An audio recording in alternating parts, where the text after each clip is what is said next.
I think that we think in stories. We frame the world in stories. We see in stories. And this is partly why, for example, our eyes are adapted with the whites of our eyes so that other people can see our eyes. It's really important for us to see other people's eyes because we can see where they're pointing their eyes. And if we can see where they're pointing their eyes, we can see what they're interested in. We can see what they value, and we can instantly infer their motivation. And that makes them predictable. People will try to convince you that you should keep your empathy out of your career. Don't let that noise knock you off course. I found that my life got bigger when I stopped caring what other people thought about me. Yours will too. Stay focused on what really matters. Don't listen to people that are going to tell you that you can't do it. Don't listen to haters, don't listen to naysayers, don't listen to people that give you advice that tell you to slow down or you shouldn't do it or you can't do it or time's not right or any of those other things. Those are dream stealers. They were sent to you to see if you'll overcome them. They were sent to you to test your resiliency. And if you can overcome that, if you just discard all of that stuff and you get clear on those other things, you've got a really good chance of doing something great with your life. And just remember what you were put here to do. You're not a mistake. You're not here by an accident. You were born to do something great with your life. You were born to make a difference with your life. This is a fact. That the opinions of others are not a reflection of you or your work. They are simply part of a beautiful process.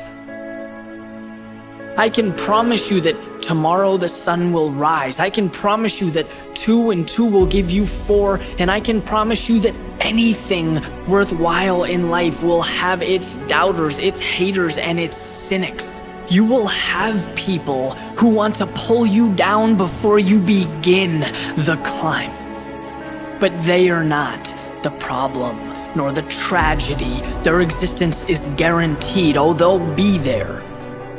The tragedy is letting them misdirect your journey, giving them control of a battle that is not theirs to take. I was always afraid of people not wanting to, like when you get beat as bad as I did, I lied all the time. I wanted to be accepted and loved and all that shit that I created about 50 people. Whatever you like, I like. Just if you would be my friend, just be my friend. And that's where we get lost in life. Your perception of the world as it unfolds before you. Your mind will either be your single greatest ally or the very reason that you fail. This is a battle between you and yourself. People say that because they absolutely care what people think and it bothers them. So they say, I don't give a fuck. But that I don't give a fuck stuff is almost entirely nonsense. You do care, and you care in both ways. You care if people are critical of you, care if people are positive of you, but you also care if people are living positive lives, and they're motivating you. That's a big one. People are fuel.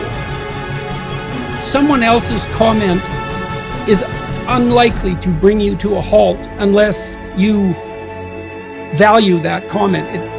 You never figure out who you are. You never live up to your dreams, your ambition.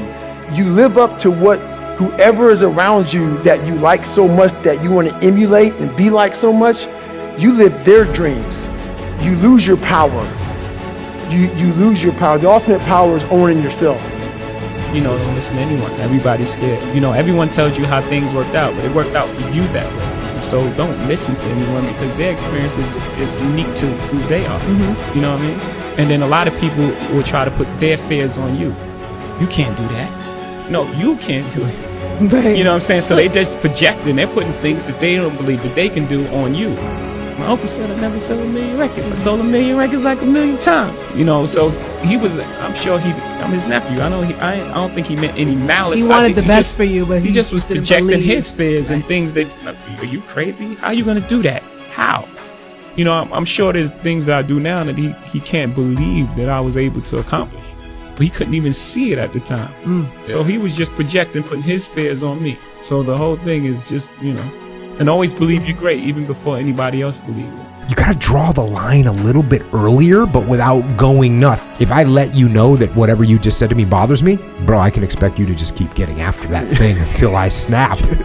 So you got to be careful. Care about other people's opinions. That's what I think is the number one thing. And when you step outside and you do what you do, dress and live for yourself and for the satisfaction of yourself. A lot of people do that just so someone can tell them that they're pretty. But the person that you should be waiting to hear "I'm pretty" from is yourself. When I look around, I always learn something, and that is to be always yourself and to express yourself, to have faith in yourself, to express oneself honestly, not lying to oneself, and to express myself honestly.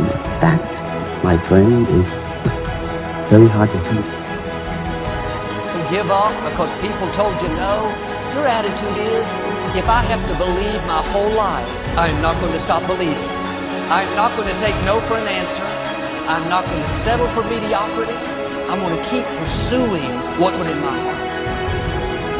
And ask ourselves, what do I really want? What do I really want? And write it down. Writing causes thinking. Thinking creates an image.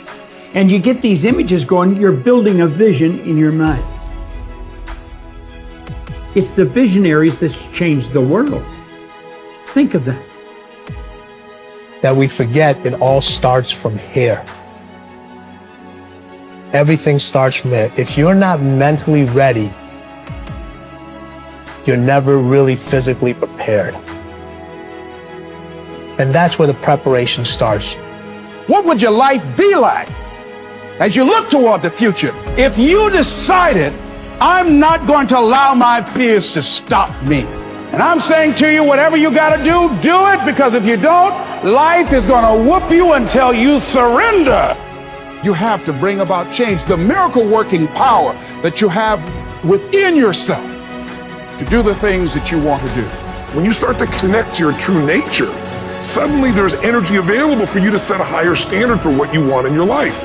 That's what this is really all about. Your number one job is to become more of yourself and to grow yourself into the best of yourself. Don't expect people to understand you. Don't expect it to make sense to anybody why you've got to do this, why you have got to go, why you leave. This is a good job. I'm going. They pay you well. I'm going. Why? I don't understand. You don't have to. I'm going for me. This is something I have got to do. How are you going to make it? I don't know, but I will. The universe responds to the man or woman that refuses to be denied, because that is your commitment. There are too many people in your life who have left you. There are too many people in your life who have counted you out. There are too many people in your life who have whispered in your ear and said, you'll be worse off without them. Prove them wrong. So when you're uncommon, get ready for the criticism. When you're uncommon, get ready for the opposition. When you're uncommon, get ready for the common people not to understand you.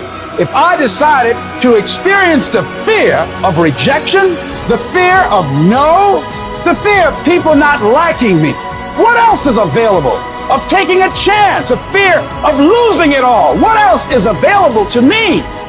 People are going to think you're crazy. You don't have nothing but lint in the corner of your pockets. You're out here talking about living your dream. And people laughing at you. And they're doubting you. It takes guts, ladies and gentlemen. But let me tell you, I believe in revenge like Frank Sinatra. He said the best revenge is massive success.